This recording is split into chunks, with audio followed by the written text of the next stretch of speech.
Okay, welcome po muli dito sa ating munting YouTube channel. At bago ako magpasalamat ay gusto ko lang munang basahin ang isang comment na gusto kong reaksyonan. Hindi ko nababasahin kung sino yung nag-comment.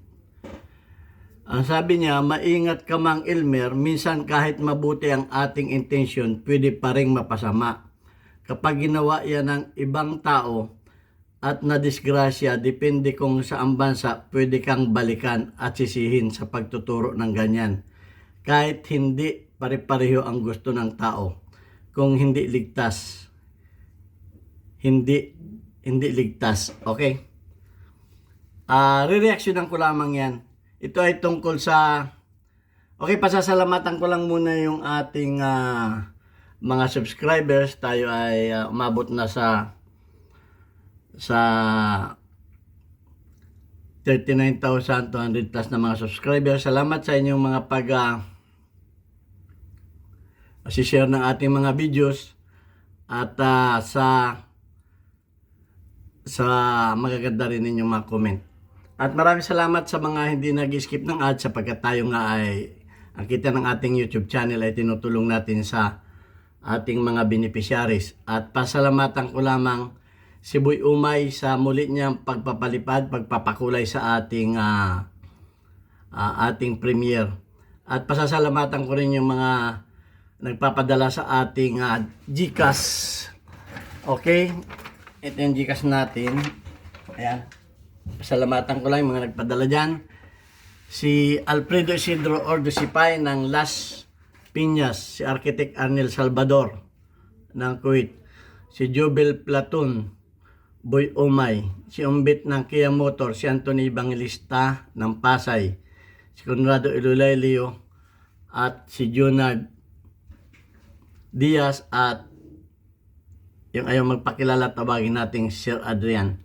Okay, so parang naalarma ako dito kasi parang tinuturuan ako dito eh. Okay, yung pagtanggal ba ng parang napakadelikado. Para bang nakakadisgrasya. Ang niya. Ang sa akin ay ganito, may tanong lang ako. Lahat ba ng baril ay may hapkak? Yun lang ang tanong ko. Ang rifle ba may hapkak? Ang striker ba may hapkak? Ang daming baril na walang hapkak. Ay bakit parang napakalaking bagay dito ng walang hapkak? Ang daming baril na walang hapkak. May mga revolver na na striker, may mga pistol na mga striker, mga walang hapkak yan. Ay para bang pag walang hapkak ay makakadisgrasya. Kaya nga sabi ko, alamin ninyo kung paano kayo gumamit ng baril. Ako hindi ako naghahapkak. Nasa tao yan kung gusto mong maghapkak at nasa tao yan kung gusto mong maghapkak at pwede ka rin namang hindi maghapkak. Although may purpose yan, sinabi ko ang mga purpose niyan. Pero kung ayaw mo nang may hapkak, ano magagawa natin? Tinanong ako kung pwedeng tanggalin ng hapkak, karapatan kong sagutin yun. Kung puputok ba? Ang tanong, puputok ba ang baril kung walang hapkak? O sabi ko, puputok yan kahit walang hapkak. Magagamit mo yan kung walang hapkak. Ay kung ayaw kong maghapkak, ay anong magagawa mo sa akin? Kung ayaw kong maghapkak, kung ayaw kong gumamit ng hapkak. At hindi naman ako ganong gumamit.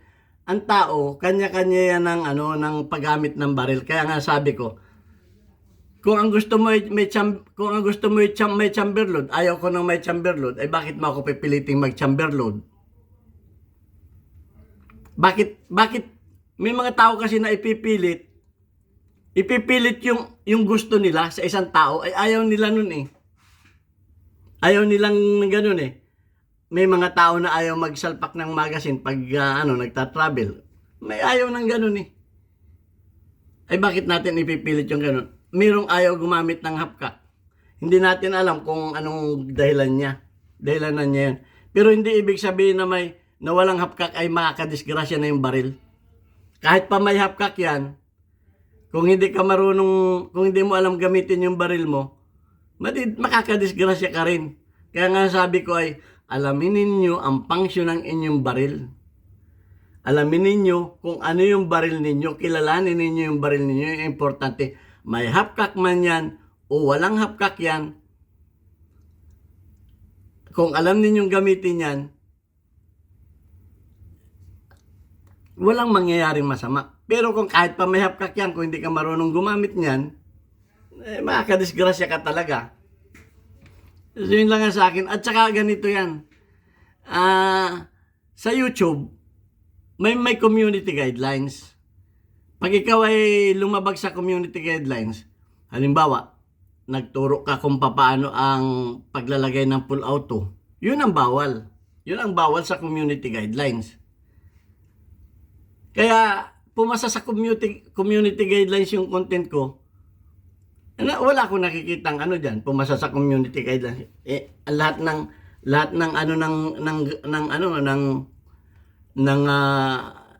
upload diyan pagdating sa baril, anuhin niya ng community guidelines.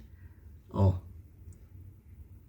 Pumasa sa community guidelines. Kung yan na hindi pumasa sa community guidelines, hindi yan anuhin yan, may strike yan. Ang bawal sa YouTube, yung magturo ka ng paglalagay ng silencer. Yan, hindi papasa sa YouTube yan. Yung mga trigger na gagawin mong full auto. Yan, hindi papasa sa ano yan. Marami yan, maraming ang pinagbabawal ang community guidelines. Ay pumasa sa community guidelines eh. At saka kung ang tao ay ayaw ng hapkak, wala tayong magagawa doon. Ayaw niya ng hapkak eh. Hindi naman lahat ng baril ay may hapkak eh. Example na nga dyan, mga striker eh. Walang hapkak yan eh. O de, paano mo masasabing delikado? Paano mo masasabing pag walang hapkak ay delikado? Yun lang ang tanong ko. Mga rifle nga walang hapkak eh. Safe lang eh. At saka yung mga may hapkak, maraming nagtatanong sa akin na mga may hapkak, maraming nagsabi na yung hapkak niya pag nakalabit pumuputok. Kaya nga ang mga baril, hindi naman pare-pareho ang operation ng mga baril. Kaya nga ang tinuturo ko lagi ay know your gun. Kilalanin mo yung baril mo kung paano mo i-operate yan. Ang baril, hindi man pare-pareho ang operation yan. Tama, yung mga nakahapkak, pwede mo sa double action. Meron ding walang double action na pag nakalabit mo ay pumuputok. Mga 1911. At hindi lahat ng baril ay merong safety pin block. Sa mga 1911, yung mga series, ang alam ko yung mga series 70, wala pang safety pin block. Yung mga old model na mga baril. Sa mga bagong generation lang nagkameron ng mga safety pin block. Hindi lahat pare-pareho. Kaya nga sabi ko, inyong aalamin ang inyong mga baril kung ano ang operation. Tinanggalan ninyo ng safety ng hapkak yan, alam ninyong i-operate yan na walang hapkak yan. So, hindi kayo mag-ano yan. Kung walang hapkak yan, hindi kayo mag-hammer down diyan ng manual. Hindi kayo alam mo nang walang hapkak yan eh. Nasa sa iyo na yan. Kaya nga sabi ko, mag-release ka ng bala, mag-unload ka. Ganun lang yun. So, ang tao, hindi natin po pwedeng pilitin sa gusto natin. Yun ang gusto niya eh. Oh. Wala tayong magagawa doon. May nagko-comment pag daw ang modified na baril ay sa shootout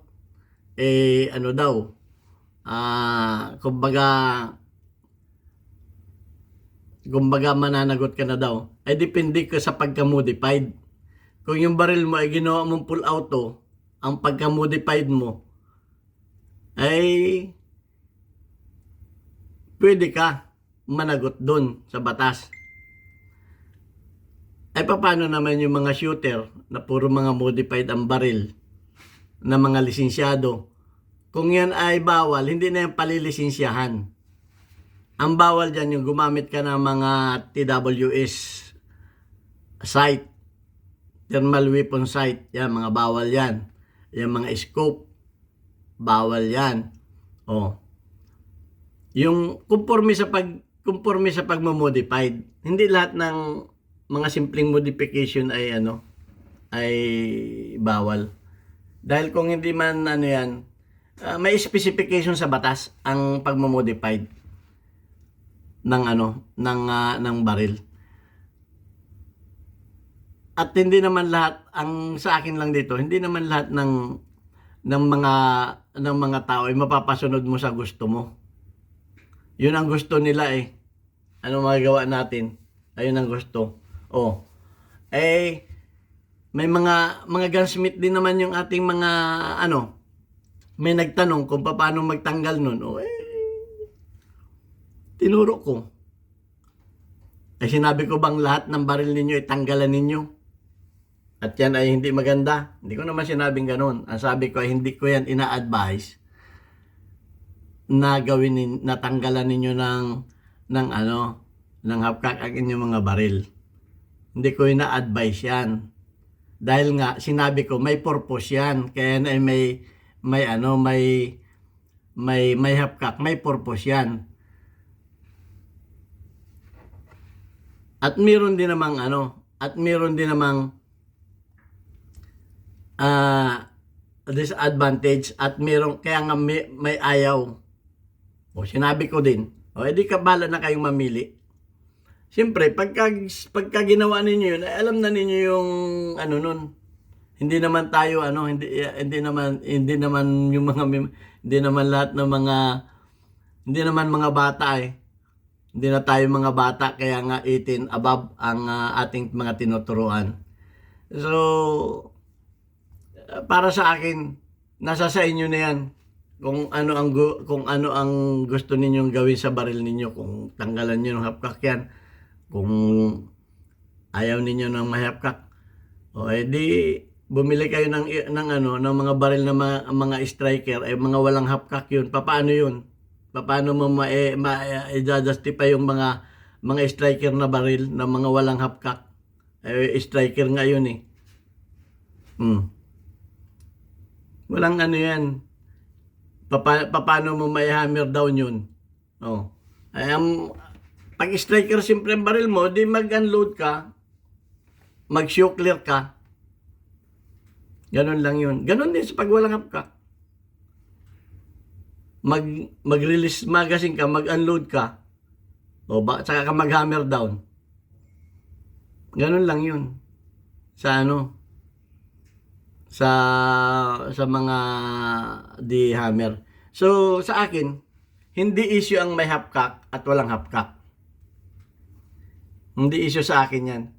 Meron lang talaga ang mga tao na gusto nila, yung gusto nila ay ipasunod sa sa mga ibang tao. Ay ayaw. Kung ayaw nila ng ganun, wala tayong magagawa. Wala tayong magagawa. Ang mga baril talaga minomodify diyan. Kung conforme na lamang sa gustong modification ng mga may-ari.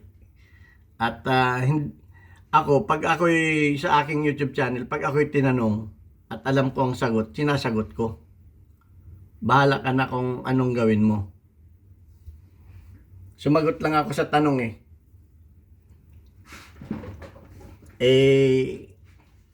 hindi ko naman, kung yung sana ay walang nagtanong. Kung walang nagtanong yung pwede mo akong sabihan. May nagtanong May nagtanong sa akin sinagot ko. Pinayagan ng pumasa sa community guidelines ng YouTube. Kung ang tanong sa akin ay paano ang paglagay ng may nagtatanong sa akin, paano ang paglagay ng full auto? Ayun, hindi ko sinasagot yun. Bawal sa YouTube yun. Number 1 yun. Marami nagtatanong sa akin paano paglagay ng silencer. Yun, hindi ko sinasagot yun. Dahil bawal sa YouTube yun. Ganun lang yan. Pero, ngayon pa man, salamat din sa inyong mga pagko-comment. At yun lang ang gusto kong linawin na hindi ko mo walang hapkak. Ang baril ay delikado na. Dahil may mga baril talaga na walang hapkak. At yung sinasabi na yung aming revolver hindi nag-auto, nagdo-double tap. Na inalsan ko ng double action para mas safe. Kasi mas safe yun eh. So anong inalsan ko ng double action, di mas safe. Kasi kahit kalabitin mo ng kalabitin nyo, kung hindi mo isi-single action di mas safe yung ginawa namin, di walang aksidente, walang tama yung aming target carrier. Ganun lang yun. Kung alin yung mas safe sa inyo, yun ang gawin ninyo. Kung alin ang mas safe at kung alin ang prepare ninyo na paggamit ng baril, yun ang gawin ninyo. Ang sa akin. Kaya nga lagi kong sinasabi na ang akin ay advice lang. Pwede ninyong sundin, pwede ninyong hindi sundin. At hindi ko pinipili, lagi kong sinasabi na yung aking pagtuturo ay hindi ko pinipilit na pinagdidikdikan na gawin ninyo. Yung aking video na quick draw from the bag, kung ayaw ninyo, wag ninyong gawin. Kung gusto niyo practicein ninyo. Kung nakita ninyo na compatible sa inyong reflexes, gawin ninyo. Kung gusto ninyo. At marami naman nakagusto. Lagi kong sinasabi yan. Na yung sa akin ay advice lang. Lagi kong sinasabi na kung hindi ninyo gusto, wag ninyo sundin. Wag ninyong gawin kung hindi ninyo kayang gawin. Ganun lang yan. So, sa aking palagay, hindi issue kung may hapkak o walang hapkak ang isang baril. Kasi nga, ang pinagbasihan ko dyan, yung mga striker fired na baril. Yun lang ang pinagbasihan ko dyan. Kaya ko ginawa ng videos yan. Ngayon, kung walang mga striker na baril, ay di baka makapag-isip-isip ako. Ay mayroong ang mga baril na walang hapkak eh. May mga pistol na walang hapkak eh. Paano mo masasabi 'yun? Mas delikado 'yun. Mas delikado 'yun. Dahil yung may hammer, makikita mo pang nakanganga eh. Makikita mo pang nakanganga. Ay yung striker eh wala kang makikita doon. Kung may yan, kung yan ba ay pag kinalabit mo anong mangyayari dyan, dahil walang hammer ay yung may hammer, makikita mo pa yon, although walang yun lang ang sa akin. So, wala tayong pilitan. Kung ayaw ng may hapkak, kung ang gusto ay walang hapkak, walang problema yan. Merong merong striker, walang hapkak eh. Nasa sa inyo na yan. Basta ang sinasabi ko, alamin ninyo ang paggamit ng inyong mga firearms. Dapat, at ang mga firearms naman, hindi naman pare-pareho talaga ng operation yan. Kaya sinasabi ko palagi na yung operation ng inyong baril ay inyong kilalanin kung paano i-operate.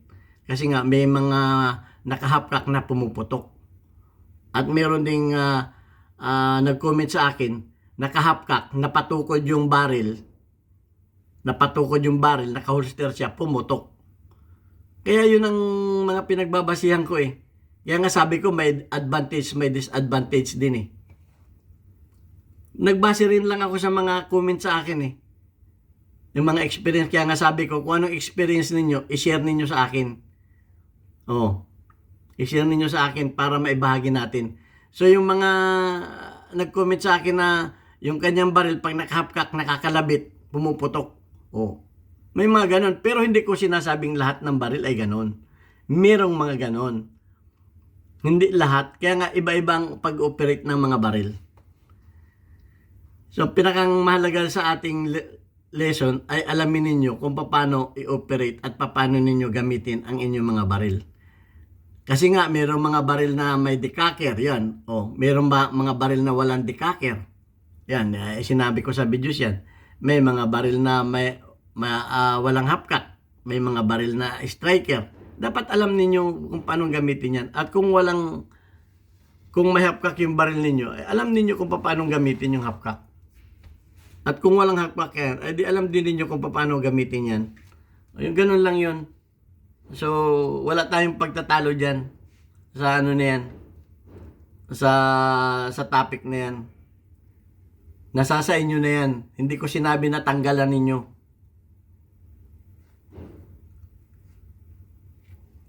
Okay, babanggitin ko lamang yung ating weekly highlight of your most engaged audience members, including your top commenters. Okay, nangunguna sa atin ay si Mechanic Girl. Miss Chinchin Gutierrez, nagbabalik 100 plus ang kanyang engagement.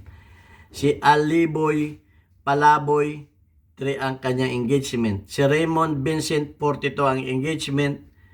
Si OFW Pinoy, 1 ang engagement. Si Lorenzo Lindres ay 42 ang engagement. Okay, so far yan ang ating mga community spotlight, weekly highlight of your most engaged audience members, including your comments. Okay, libre ang ating comment dito. Mag-comment kayo at pagka kinakailangan kong reaksyonan, ay reaksyonan ko. At kanya-kanya tayo ng kanya-kanya tayo ng gusto, walang pilitan. Okay, thank you very much. God bless us all.